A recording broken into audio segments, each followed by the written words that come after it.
Perkembangan transaksi ekonomi di era digital. Dunia digital mendorong lahirnya industri baru untuk ekonomi digital Indonesia. Hal ini disebabkan perkembangan teknologi yang berkembang dengan pesat serta cepat. Bidang industri yang berkembang sejalan dengan perkembangan teknologi mempengaruhi dan membawa perekonomian negara secara positif serta membuat masyarakat memasuki era ekonomi digital. Indonesia adalah negara dengan potensi besar untuk pengembangan ekonomi digital. Hal ini merupakan tantangan yang makin meningkat bagi pemerintah. Dampak yang terjadi adalah perubahan sosial yang makin kompleks. Bagaimana dampak kemajuan teknologi terhadap aktivitas perdagangan? Perkembangan pesat dalam teknologi telah memaksa semua entitas bisnis untuk mengintegrasikan teknologi informasi dalam praktik perdagangan mereka. Salah satu manifestasi dari perkembangan teknologi ini adalah munculnya e-commerce yang meliputi distribusi, pembelian, penjualan, dan promosi produk dan layanan melalui media elektronik seperti internet, televisi, dan jaringan lain. Dampak teknologi pada perdagangan telah menjadi signifikan di berbagai bidang, dan beberapa dampak utama yang patut diperhatikan adalah sebagai berikut.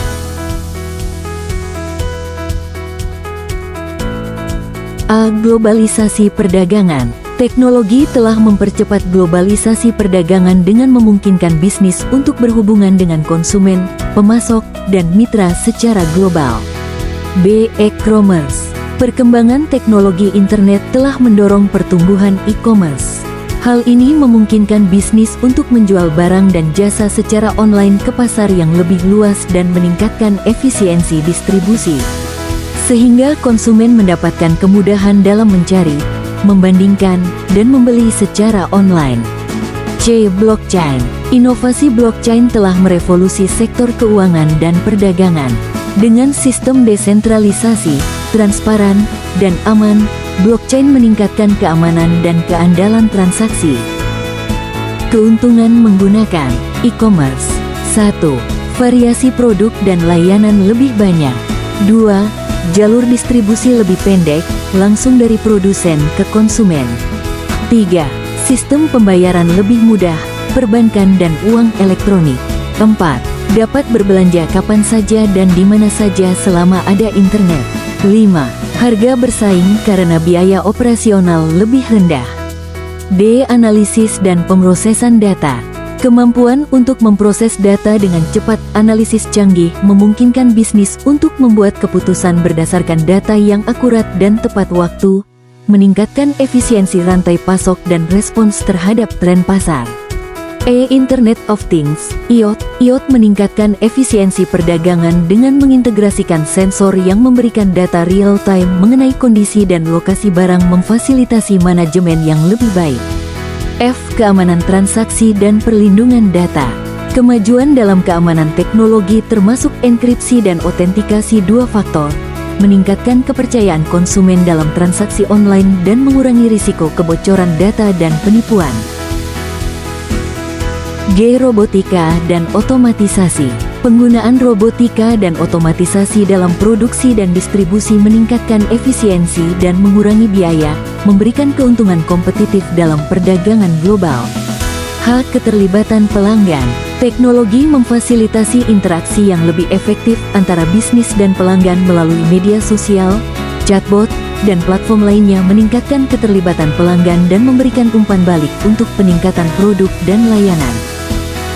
Bagaimana bentuk sistem dan alat pembayaran modern saat ini? Uang dalam ilmu ekonomi tradisional didefinisikan sebagai alat tukar yang dapat diterima secara umum. Alat tukar itu dapat berupa benda apapun yang dapat diterima oleh tiap orang di masyarakat dalam proses pertukaran barang dan jasa. Jauh sebelum mengenal uang, manusia sudah melakukan transaksi dengan menggunakan praktik barter, yaitu pertukaran barang atau jasa untuk barang atau jasa yang diinginkan. Misalnya menukar sekarung beras untuk sekantong kacang. A. Alat pembayaran non-tunai berbasis kartu dan elektronik. 1. Electronic wallet. Dompet elektronik atau biasanya disebut wallet memiliki cara kerja pembayaran yang sama dengan kartu elektronik sebelumnya. Guna menggunakan e-wallet, pengguna harus mentransfer terlebih dulu jumlah uang yang dibutuhkan. Uang ini nantinya akan disimpan sebagai saldo di e-wallet kamu. Bedanya dengan kartu elektronik adalah e-wallet tidak mempunyai bentuk fisik. A. Macam-macam e-wallet. 1. GoPay. GoPay merupakan wallet yang dikembangkan oleh Gojek, perusahaan teknologi Indonesia. GoPay banyak digunakan untuk pembayaran layanan dalam aplikasi Gojek seperti transportasi, pesan antar makanan, dan layanan lainnya, serta pembayaran merchant offline dan online. 2. OVO. OVO adalah e-wallet yang menyediakan berbagai layanan finansial, termasuk transfer uang, pembayaran tagihan, dan pembelian di berbagai merchant. 3. Dana. Dana adalah e-wallet independen yang menawarkan berbagai kemudahan transaksi digital seperti pengirim uang, pembayaran tagihan, dan pembelian di merchant online dan offline. 4. Lingaja. Lingaja adalah hasil integrasi beberapa layanan e-wallet dari perusahaan BUMN, termasuk T-Cash dari Telkomsel. 5. Genius. Genius adalah platform perbankan digital yang dikembangkan oleh Bank BTPN. Fitur Genius lengkap seperti rekening, kartu debit, dan kemampuan manajemen keuangan personal yang terintegrasi dalam aplikasi. 6. Isaku. Isaku adalah e-wallet dari Indomaret yang memungkinkan pengguna untuk melakukan pembayaran di toko Indomaret serta merchant lainnya. Fitur yang digunakan adalah pembayaran tagihan, pembelian voucher, dan top-up saldo. 7. Sakuku. Sakuku adalah e-wallet yang dikeluarkan oleh Bank Sentral Asia, BCA. Sakuku menyediakan layanan pembayaran dan transfer uang yang mudah, serta penarikan tunai di ATM tanpa kartu. B. Kelebihan e-wallet. 1. Transaksi lebih cepat. 2. Terhindar dari yang palsu. 3. Transaksi aman. 4. Dapat digunakan kapan saja. 5. Terdapat riwayat transaksi. 6. Banyak promo. C. Kekurangan e-wallet. 1. Biaya transaksi yang masih membebankan biaya administrasi untuk setiap kegiatan transaksinya. 2. Menjadi lebih konsumtif. 3. Saldo tidak bisa dicairkan. 2. Internet banking. Transaksi akan lebih praktis lagi apabila menggunakan internet banking. Alat pembayaran non-tunai ini dihadirkan seiring meningkatnya penggunaan smartphone. Sejak hadirnya smartphone, orang-orang ingin melakukan apapun dengan cepat tanpa ribet. Melihat ini, bank pun menyesuaikan diri, yang salah satunya dengan menyediakan internet banking. A. Cara kerja. Untuk menggunakan internet banking, nasabah harus memiliki USERID, password, token atau one-time password, OTP, dan jaringan internet. USERID dan token dapat diperoleh dengan mendaftarkan ke bank. B. Fitur. Fitur layanan internet banking antara lain informasi umum rekening tabungan, giro, rekening deposito, pembelian pulsa, layanan informasi seperti buku bunga dan kurs del. 3. Mobile banking. Fasilitas mobile banking hampir sama seperti internet banking yang praktis dan dapat digunakan di smartphone. Bedanya, jika internet banking itu kamu bisa akses lewat browser, keuntungan yang ditawarkan mobile banking sudah mencakup semua keuntungan yang terdapat di internet banking. A. Cara kerja. Guna menggunakan mobile banking, nasabah harus mendaftarkan diri terlebih dahulu ke bank. Nasabah dapat memanfaatkan layanan mobile banking dengan cara mengakses menu yang telah tersedia pada aplikasi yang terinstall di ponsel B. Fitur. Fitur-fitur layanan mobile banking antara lain layanan informasi, saldo, mutasi rekening, suku bunga, lokasi cabang, ATM terdekat, dan layanan transaksi seperti transfer, pembayaran tagihan, listrik, air, internet, pembelian pulsa, dan berbagai fitur lainnya. C. Kelebihan dan kekurangan mobile banking. 1. Kelebihan. Mobile banking lebih unggul daripada internet banking karena lebih mudah mendapatkan konektivitas, tidak harus bergantung pada jaringan internet yang kuat. Transaksi keuangan menjadi lebih cepat dan praktis melalui ponsel. Biaya penggunaan mobile banking lebih rendah. dan keamanannya ditingkatkan dengan adanya notifikasi SMS saat ada aktivitas rekening. Bank dapat lebih dekat dengan nasabah karena mobile banking memudahkan promosi produk, layanan kredit, pembayaran tagihan, transfer, serta informasi lainnya langsung lewat ponsel. Mobile banking membuat layanan perbankan menjangkau konsumen lebih luas, termasuk yang sulit mengakses internet banking. 2. Kekurangan. Keamanan menjadi isu utama. Pengguna rentan terkena penipuan seperti smishing, SMS palsu dari hacker yang mengaku institusi bank. Meskipun data terenkripsi, keamanan tetap bergantung pada pengguna smartphone, misalnya penggunaan password atau PIN yang lemah. Masalah kompatibilitas. Tidak semua smartphone bisa menggunakan aplikasi mobile banking secara optimal. Beberapa fitur mungkin tidak berfungsi bila perangkat tidak mendukung. Beberapa bank bahkan tidak menyediakan mobile banking untuk jenis smartphone tertentu seperti iPhone atau BlackBerry, tergantung konteks waktu buku. Jika ingin, saya bisa membuat rangkuman yang lebih pendek atau dalam bentuk poin-poin lebih ringkas. 4. Electronic money, e-money. E-money adalah uang elektronik yang dapat digunakan untuk pembayaran non-tunai.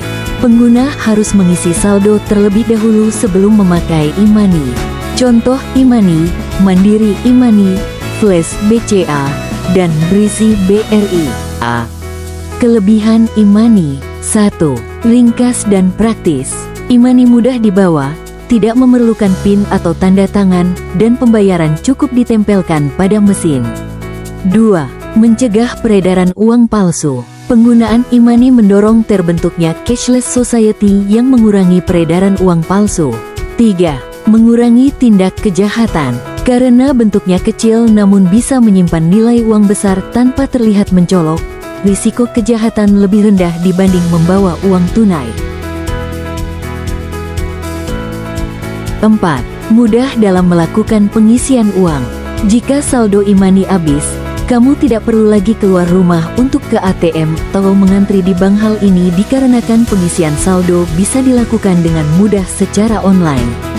B. Kekurangan e-money. 1. Tidak bisa diisi terlalu banyak. Meskipun e-money menggunakan yang sangat ringkas, tetapi ada batas maksimal isi saldonya. Artinya, kamu tidak bisa mengisi saldo terlalu banyak. 2. Hanya bisa digunakan pada mesin spesifik. Hal ini berarti kamu tidak bisa menggunakan untuk belanja online. Apabila tidak ada mesin yang spesifik, maka e-money tidak bisa digunakan untuk transaksi pembayaran. 3. Saldo tidak bisa diambil kembali. E-money atau uang elektronik merupakan kartu yang sudah ditanamkan dengan chip. Berarti uang yang di top up tidak bisa ditransfer atau dicairkan kembali. 5. Kartu ATM atau debit.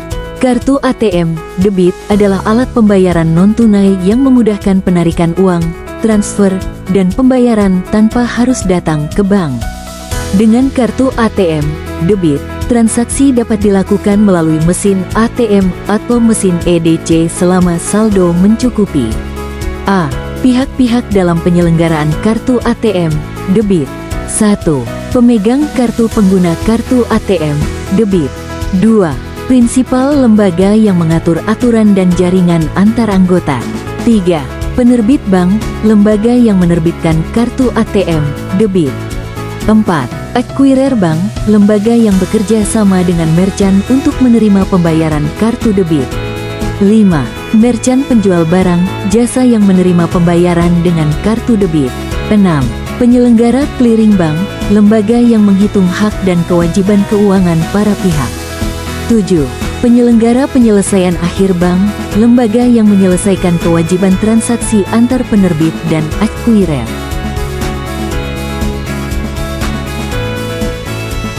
B.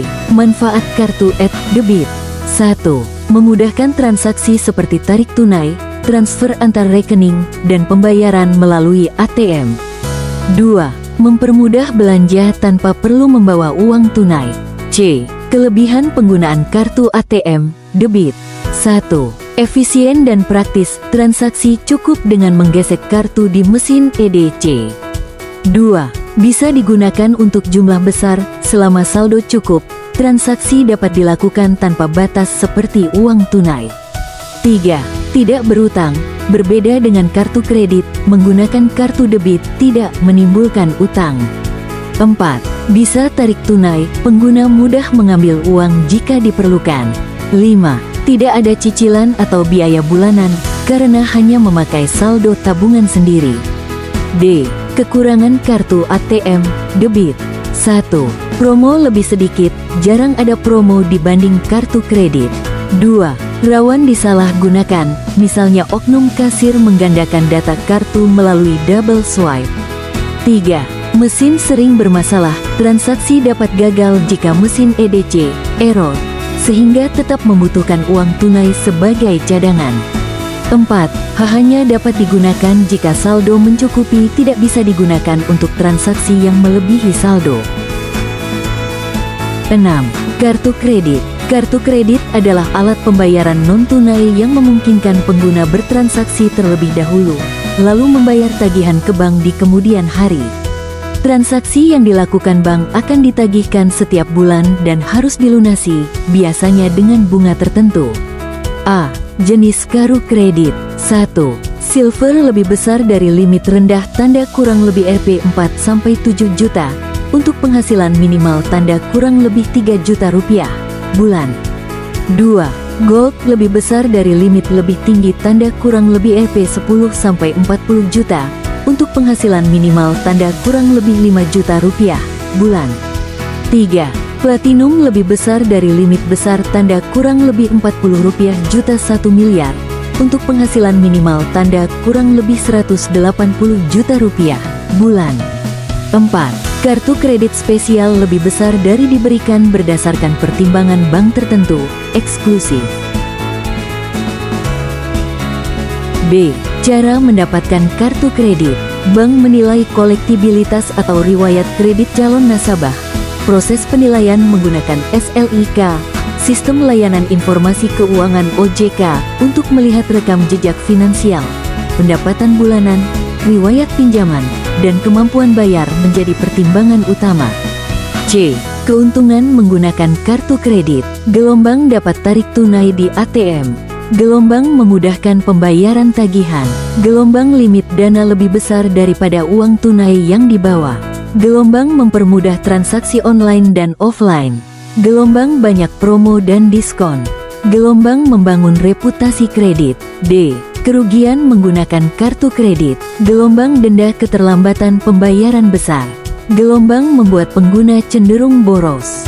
Gelombang ada biaya tahunan. Gelombang bunga pinjaman tinggi. 7. QRIS.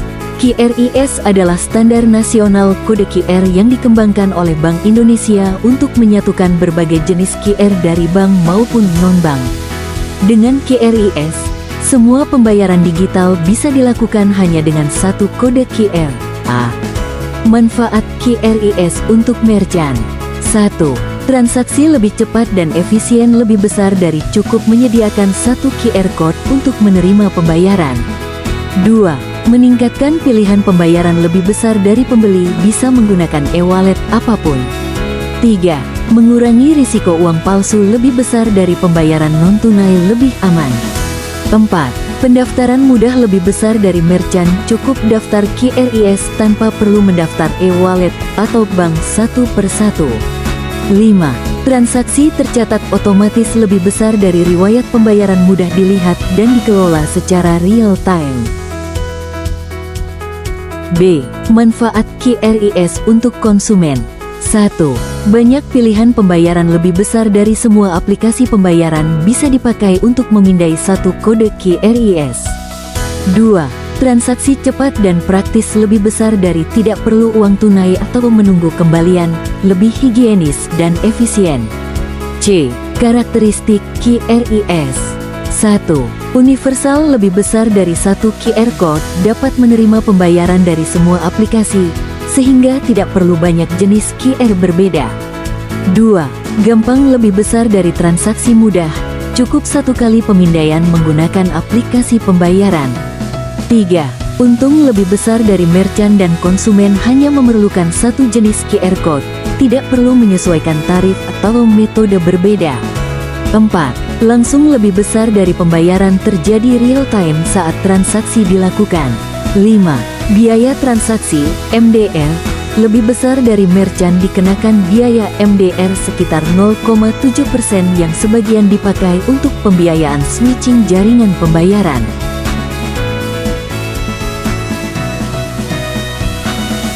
D. Biaya transaksi QRIS. Merchant dikenakan biaya MDR sekitar 0,7% yang sebagian dipakai untuk pembiayaan switching jaringan pembayaran. B. Alat pembayaran non-tunai berbasis Warkat. Warkat adalah alat pembayaran seperti cek atau biliet giro yang dikeluarkan bank untuk memindahkan dana tanpa uang tunai. 1. Biliet giro A. Syarat formal biliet giro. 1. Nama unik biliet giro dan nomor unik biliet giro yang bersangkutan. 2. Perintah yang jelas dan tanpa syarat untuk memindah bukukan dana atau uang atas beban rekening penari. 3. Nama dan rincian nomor rekening pemegang biliet. 4. Nama bank penerima. 5. Jumlah dana yang ditransfer dalam angka ataupun huruf harus lengkap. 6. Tempat dan tanggal penarikan. 7. Tanda tangan, nama jelas, dan lengkap dengan cap persyaratan pembukaan rekening. B. Aturan formal biliet giro. 1. Biliet giro berlaku maksimum 70 hari sejak diterbitkan. 2. Memiliki limit maksimal 500 juta rupiah. 3. Tidak boleh dicairkan tunai, hanya untuk pemindah bukuan. 4. Tanda tangan harus sesuai dan tidak boleh basah, sudah tercetak. 5. Kesalahan penulisan harus diperbaiki dengan benar. 6. Jika tanggal efektif belum terjadi, giro belum bisa diproses. 7. Transaksi tidak dapat dibatalkan setelah diajukan ke bank. C. Kelebihan penggunaan biliet giro. 1. Lebih aman. Tidak dapat dicairkan tunai dan hanya untuk pemindah bukuan sehingga kecil kemungkinan hilang, dicuri, atau digunakan pihak lain. 2. Sampai pada tujuan. Dana dari biliet giro pasti dipindahkan ke rekening penerima sesuai yang tertulis sehingga lebih pasti dan jelas. 3. Dapat dibatalkan dalam syarat tertentu. Pemindah bukuan bisa dibatalkan sebelum diproses bank, terutama jika ditemukan sesuatu yang tidak sesuai atau mencurigakan.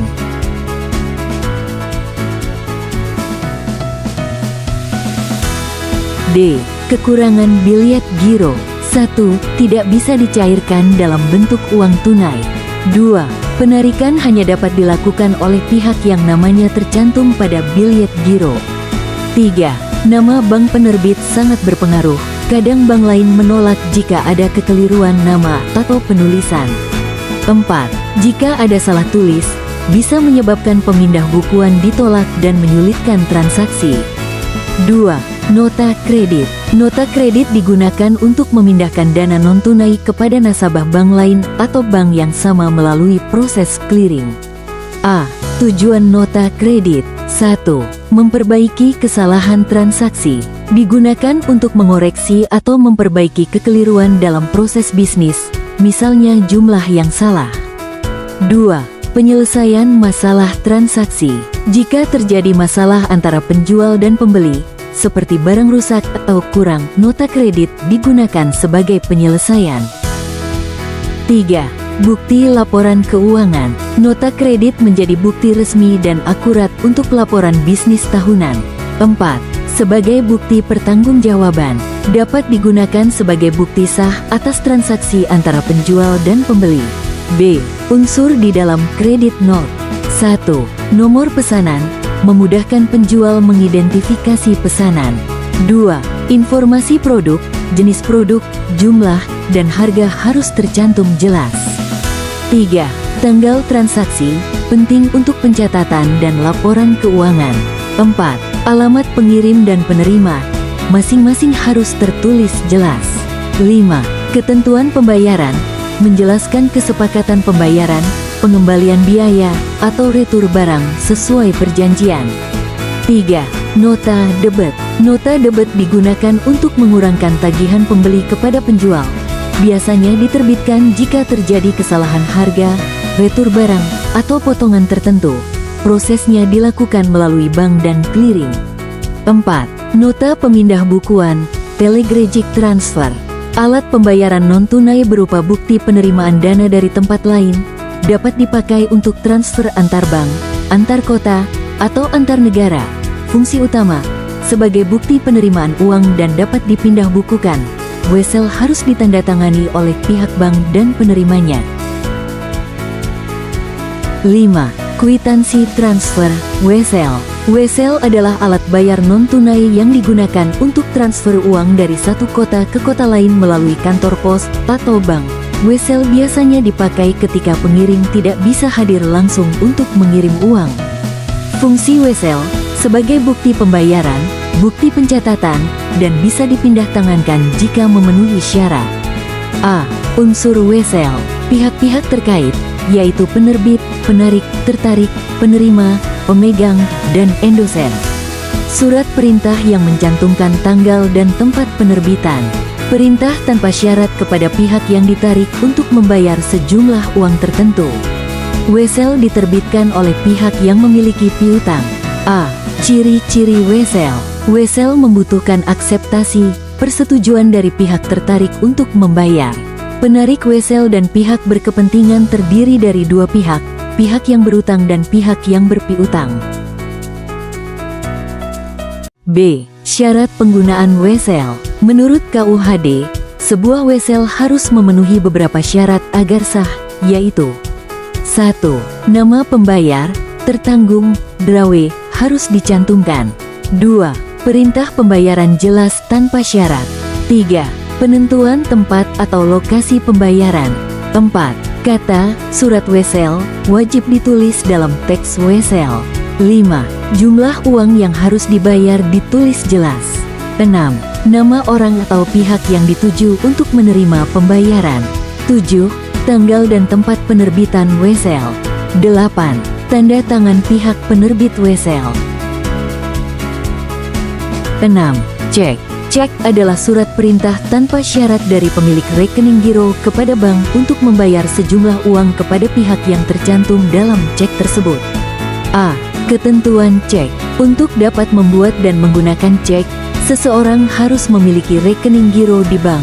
Cek harus memenuhi syarat formal sesuai KUHD agar sah. Cek akan berlaku ketika telah memenuhi syarat formal yaitu 1. Nama cek wajib tercantum dalam teks. 2. Terdapat perintah membayar tanpa syarat. 3. Nama pihak yang harus membayar, bank, tertarik. 4. Nama pihak yang menerima pembayaran. 5. Tanggal dan tempat penerbitan cek. 6. Tanda tangan penarik, pembuat cek. 7. Cek kena bea materai saat diterbitkan. 8. Cek tidak dapat dicairkan jika tanggal penerbitan tidak dicantumkan. B. Jenis-jenis cek. Jenis cek yang ada di Indonesia. Jenis cek ini sebenarnya bergantung pada cara penulisannya. 1. Cek atas nama. Gelombang ditujukan kepada orang atau badan tertentu yang namanya tertulis pada cek. Gelombang pencairan hanya dapat dilakukan oleh orang yang namanya tercantum. 2. Cek atas unjuk. Gelombang kebalikan dari cek atas nama. Gelombang tidak mencantumkan nama penerima. Siapapun yang membawa cek dapat mencairkannya. 3. Cek silang, cross check. Gelombang memiliki tanda silang, 2 garis sejajar di pojok kiri atas. Gelombang tidak bisa dicairkan tunai, hanya bisa dipindah bukukan melalui rekening bank. 4. Cek mundur. Gelombang mencantumkan tanggal yang lebih lambat dari tanggal penarikan sebenarnya. Gelombang cek hanya bisa dicairkan pada tanggal yang tertera, bukan sebelumnya. 5. Cek kosong. Cek kosong, blank cek, adalah cek yang ditulis dengan jumlah tertentu, tetapi saldo di rekening giro tidak mencukupi untuk membayar jumlah tersebut. Contoh, seseorang menulis cek 100 juta rupiah, tetapi saldonya hanya 80 juta rupiah. Artinya, cek tersebut menjadi cek kosong. Cek kosong dapat menimbulkan masalah bagi penerimanya karena dana tidak tersedia. Jika seseorang berkali-kali hingga 3 kali menerbitkan cek kosong, ia dapat mendapat peringatan lisan dan tertulis masuk dalam daftar hitam Bank Indonesia. Dilarang membuka rekening giro di semua bank untuk sementara waktu. Terima kasih.